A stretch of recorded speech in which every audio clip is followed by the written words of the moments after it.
వేంప్లవాడలో కేంద్ర హోంశాఖ సహాయ మంత్రి బండి సంజయ్ కామెంట్స్. ఎన్నికల సందర్భంగా ప్రధానమంత్రి నరేంద్ర మోడీ వేంప్లవాడ రాజరాజేశ్వర స్వామిని దర్శించుకున్న అనంతరం దేశవ్యాప్తంగా చర్చ జరిగింది.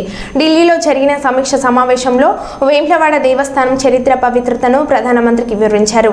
43,000 మెజార్టీని వేంప్లవాడ నియోజకవర్గం నుంచి అందించారు. వేంప్లవాడను మర్చే ప్రసక్తే లేదు.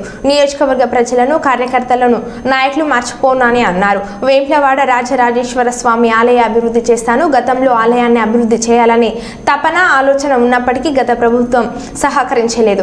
ఆలయ అభివృద్ధికి 400 కోట్లు ఇస్తానని గత ముఖ్యమంత్రి కేసీఆర్ ఇవ్వకపోగా ఇక్కడ ఆలయ నిధులను తరలించడానికి ప్రయత్నం చేశారు.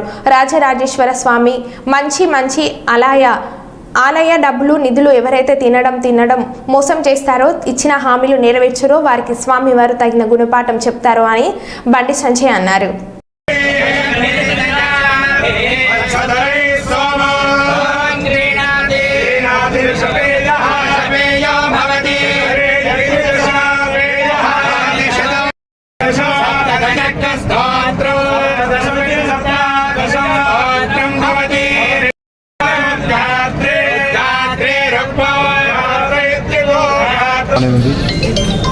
కాబట్టి ఇంత మెజార్టీతో గెలిపించి నన్ను ఆదరించి, అభిమానించి, నన్ను ప్రోత్సహించి గెలిపినటువంటి వేములవాడ నియోజకవర్గ ప్రజలకు ఎప్పుడు రుణపడి ఉంటా.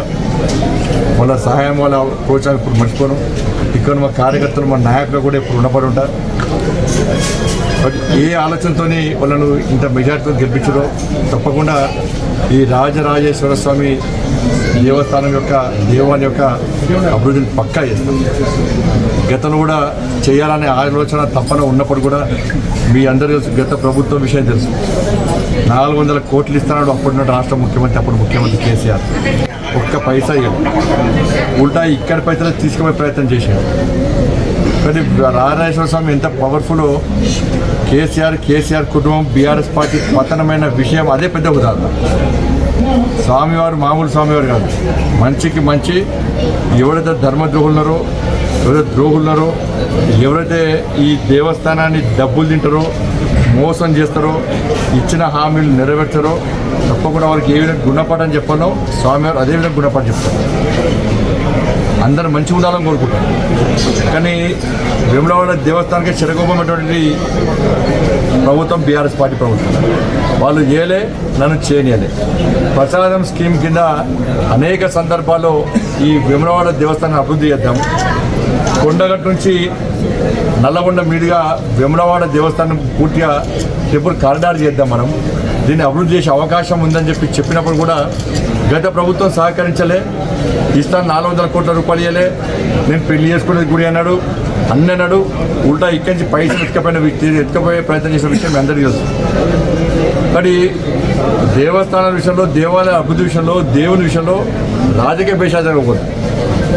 అందరు కలిసిమెలిసి దేవస్థానం అభివృద్ధి చేస్తేనే ఇలా దేవుడు అనే ఎవరు మనసు అటువంటిది, ఎవరి ఆలోచన అటువంటిది, దేవస్థానం అభివృద్ధిని ఎవరు అడ్డుకుంటున్నారు, ఏ విధంగా కుట్రలు చేస్తున్నారో ఆ రాజరాజేశ్వర స్వామి తెలుస్తుంది, ఆ లక్ష్మీనరసింహస్వామి తెలుస్తుంది, ఆ కొండగట్టు అంజనా తెలుస్తుంది. అందుకే ఇటువంటి విషయంలో అందరం కూడా రాజకీయాలను పక్కబెట్టి కనీసం ఇప్పుడున్న ప్రభుత్వం, నాకు నమ్మకం, విశ్వాసం ఉంది, ఇప్పుడున్న ప్రభుత్వం కానీ ఈ కాంగ్రెస్ పార్టీ నాయకులు కానీ ఇలా అభివృద్ధికి సహకరిస్తారని చెప్పి అందరు కలిసిమెలిసి ఇవాళ రాజకీయాలకు అతీతంగా ఈ అభివృద్ధిని చేసుకోవాల్సిన అవసరం ఉంది. ఎందుకంటే ఇక్కడ ప్రజలు ఎన్నో పేదోళ్ళ దేవుడు, ఇతర రాష్ట్రాలు కూడా వస్తూ ఉంటారు. ఇలా పేదలందరూ కనీస సౌకర్యాలకు అవస్థలు పడుతున్నారు. జాతరైన అవస్థలే, నిత్య దర్శనంకి వచ్చిన అవస్థలే, చేద్దామంటే చేయలేదు. బట్ ఇప్పటికైనా ఈసారైనా నేను దానికి కట్టుబడి ఉన్నాను. ఎట్టి బస్సులో ఈ దేవస్థానం అభివృద్ధికి నేను కట్టుబడి ఉన్నా. నేను దేనికైనా నేను ముందుకు రావడానికి సిద్ధంగా ఉన్నా. కేంద్రాన్ని ఒప్పిస్తా. బట్ రాష్ట్ర ప్రభుత్వం సహకరించాలి. కాంగ్రెస్ పార్టీ కానీ, బీఆర్ఎస్ పార్టీ కానీ, టీఆర్ఎస్ పార్టీ కానీ, బీజేపీ కానీ అందరం రాజకీయ జెండాలు పక్కబెట్టి ఈసారి ఈ టెంపుల్ అభివృద్ధి ఎజెండానే మనం ముందుగా అవసరం ఉంది.